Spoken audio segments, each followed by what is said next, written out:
اللهم صل وسلم وبارك على سيدنا محمد. النهاردة هنعمل مع بعض طريقة تتبيلة فراخ بسيطة وسهلة حلوة جدا. دي تتبيلتي الخاصة اللي انا بعملها على طول في شوي الفراخ. ياريت ان انتوا تتابعوها وتعملوها، هتلاقوا طعم الفراخ بجد تحفة تحفة في الشوي، ومش هتحتاج لشواية ولا هتتعبي فيها، وهتحطيها في الفرن وهيطلع طعمها لذيذ جدا جدا.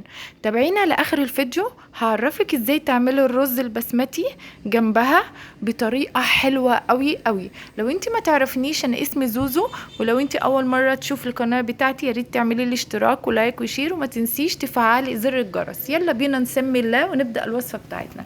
هنا معانا فرخه احنا فتحناها من قدام زي ما انتوا شايفين كده اهو، قطعناها من قدام وغسلناها كويس جدا. ابدأ دلوقتي افتح الصدر، خلاص اهو قدامكم. افتح الصدر كده اخليه 2، وبرضو الجنب التاني اخليه 2 اهو قدامكم شايفين. اجي افتح برضو، افتح كل حتة فيها حتى من عند الدبوس كده، افتح اقطع بالسكينة علشان انا عايزة التتبيلة بتاعتي تدخل فيها وتبقى جميلة جدا وريحتها حلوة وطعمها تحفة، والتتبيلة بتاعتنا تدخل في جميع انحاء كل حتة في الفرخة بتاعتنا اهي زي ما انتوا شايفين خطوة خطوة. تابعوني علشان تشوفوا طريقة تتبيلة الفراخ الفظيعة اللي هتعجبكم. جبنا الخلاط بتاعنا هنا، جايبين معانا طبق فيه بصل، فلفل اخضر، فيه طماطم. خلاص نجيب الخلاط بتاعنا ننزل بيه بالمكونات بتاعتنا دي كلها فيه اهو قدامكم زي ما انتوا شايفين. نزلنا بالطماطم والبصل والفلفل الاخضر في الخلاط بتاعنا. خلاص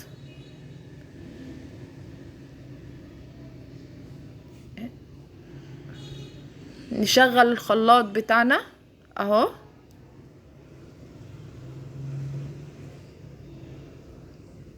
شغلنا الخلاط بتاعنا خلاص. ننزل بعلبتين زبادي، نزلت على التتبيلة اللي احنا حطيناها الطماطم والبصل والفلفل الاخضر، نزلت بعلبتين زبادي. نيجي بقى بالبهارات، هتحطي بابريكا وكاري وكزبرة ناشفة ونطرة كمون اللهم صل على النبي، معانا توم باودر وبصل باودر وملح وشطة. كل المكونات دي تحطيها، وكبيبة صيني والسبع بهارات، كل ده تحطيه في الخلاط ونضربه مع بعض. لسه هنيجي للمكون السري، اصبري ما تسرعيش وتجري الفيديو، لسه هنحط المكون السري بتاعنا. خلاص الوقت احنا هنشغل على البهارات بتاعتنا اللي احنا حطيناها على الطماطم والبصل والفلفل الاخضر. فاحنا هنشغل الخلاط اهو قدامكم شايفين كل المكونات اتضربت مع بعضها. نيجي بقى للمكون السري بتاعنا. معانا باربيكيو، صوص الباربيكيو، معانا صوص دبس الرمان، معانا صوص صويا. حطيت التلاتة مكونات دول على بعض، حطيت عليهم معلقة عسل ابيض، وهو ده السر بتاعنا. تحطي معلقة عسل ابيض على صوص صويا، على صوص الباربيكيو، على صوص دبس الرمان، واشغل الخلاط عليهم زي ما انت شايفة كده قدامك. شايفة بقى ادي الخليط التتبيلة بتاعتنا، ننزل بيه على الفرخة بتاعتنا اهوت قدامكم، وامسك الفرخة بقى يا سلام، ادعكها من جميع الاتجاهات، في كل ادخل التتبيلة بين العظم وبين اللحم علشان تتشرب. خلاص اهو بسقي اللحم بتاع الفرخة بتاعتنا بالتتبيلة وتسيبيها في التلاجة. انا عاملاها قبلها بيوم، عايزة تعمليها قبلها بيومين مفيش مشكلة اللي يريحك. انا عاملاها قبلها بيوم بالظبط وحطيتها في التلاجة علشان اشويها تاني يوم في الفرن اللي يريحك. عايزة تعمليها قبلها بيومين مفيش مشكلة، عايزة تعمليها قبلها بساعتين 3 برضو مفيش مشكلة، طعمها بيطلع جميل معاكي. هنا هنبدأ نلفها بالاسترتش بتاعنا اهوت، هنلفها كده زي ما انتوا شايفين. نبدأ نغطيه الطبق بتاعنا كده وندخله بقى التلاجة. انا سبته ليلة واحدة بس مش اكتر. تاني يوم طلعتها من التلاجة زي ما انتوا شايفين اهو قدامكم اهوت. اجيب بقى شبكة الفرن بتاعتنا، شبكة الشواية، احط تحتها صينية، اخلي تحتها صينية، احط الفرخة على الشبكة اهو زي ما انتوا شايفين، خطوة خطوة هنمشيها مع بعض اهي. حطينا الفرخة، اقفل عليها كويس جدا علشان شكل الشبكة بتاعتنا يبدأ يبان على شكل لحم الفرخة، يبان عليه تقطيع الشبكة بتاعتنا. خلاص، وابدأ هنا اضغط عليها واقفل الشبكة عليها كويس جدا وادخلها بالصينية في الفرن واسقي بالتتبيلة اللي فايضة من تسقية الفرخة كل شوية في الفرن عليها علشان ما تنشفش لحد ما احس ان هي استوت وما بتغيبش في السوية بتاعك. اقل من نص ساعة بتطلعيها تلاقيها مستوية وشكلها حلو جدا جدا. خلاص زي ما انتوا شايفين. جينا بقى هنا علشان نعمل الرز البسمتي اللي بالخلطة السرية بتاعتنا. هنا قطعنا بصلتين كبار، خلاص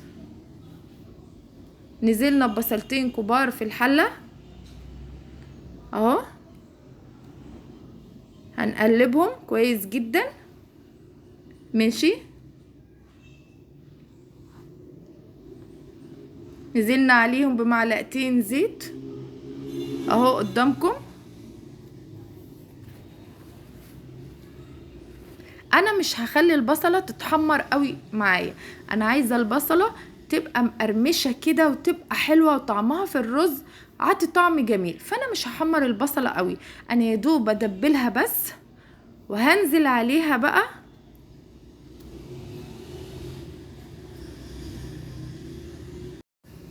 بالثوم بتاعنا اهو. نزلنا على البصلة وهي على النار بمعلقة ثوم ونقلب كده الثوم والبصل مع بعض زي ما انتوا شايفين اهوت.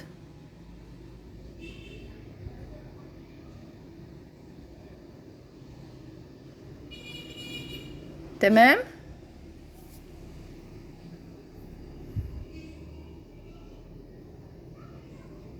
نحاول ان احنا ندبل البصلة والثوم بتاعنا يكون مصفر زي ما انتوا شايفين. انا مش بحمر البصلة قوي ولا الثوم قوي. نزلت بالبهارات بتاعتنا، الليمون المجفف زي ما انتوا عارفين، نزلنا بابريكا، نزلنا بالكاري، نزلنا بالكركم، نزلنا ببهارات فراخ، نزلنا بتوم باودر، نزلنا ببصل باودر ونقلبهم بقى وشمي الريحة بتخلي ريحة البيت جميلة جدا جدا. ونسينا نقول اللورة، ونسينا نقول ان بحط عودين قرنفل بيدوا طعم للرز جميل قوي قوي. ما تنسيش ان انت تعملي الحركة دي.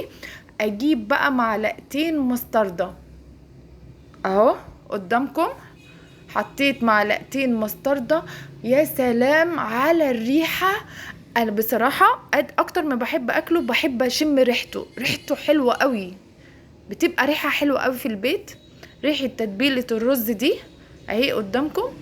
انزل بالرز بقى البسمتي بتاعنا بعد ما نقعناه يا دوب نص ساعة او ما تزوديش عن ساعة. نقع الرز البسمتي خلاص. اقلب بقى الرز بتاعنا في البصل والبهارات بتاعتنا والمستردة اقلبه كده عشان ياخد النكهة، يشرب النكهة بتاعتنا من المكونات اللي احنا حطيناها اهو قدامكم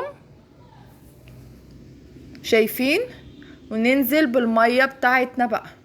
طبعا احنا عارفين ان عيار الرز البسمتي ضعف كمية الرز اللي احنا حطيناها، بنزود كمية المية شوية كده عن الرز العادي علشان احنا عارفين ان هو بيشرب مية اكتر من الرز العادي، فتزودي المية علشان ما يطلعش ناشف معاكي. خلاص،